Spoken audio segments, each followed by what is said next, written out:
আসসালামু আলাইকুম everyone, welcome back to another video.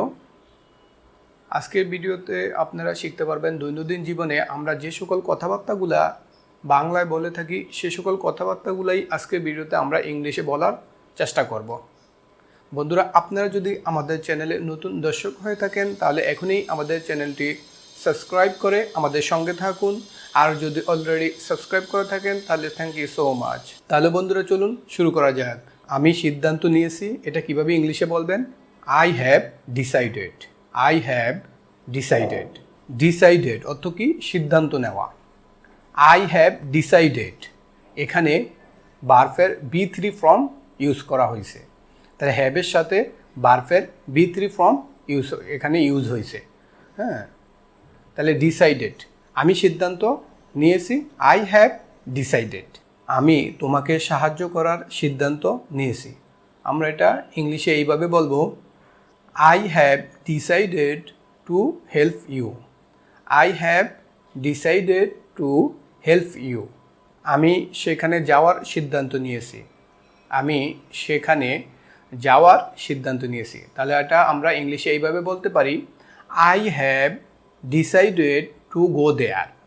I have decided to go there, তুমি সিদ্ধান্ত নিয়েছ। তাহলে এটা ইংলিশে কীভাবে হবে? You have decided.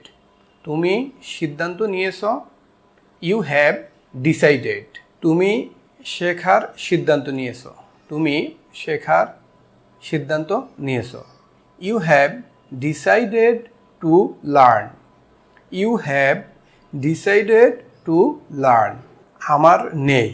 আমার নেই। I don't have. I don't have, আমার সময় নেই। আমার সময় নেই। I don't have time. I don't have time, আমার খাওয়ার সময় নেই। আমার খাওয়ার সময় নেই। I don't have time to it.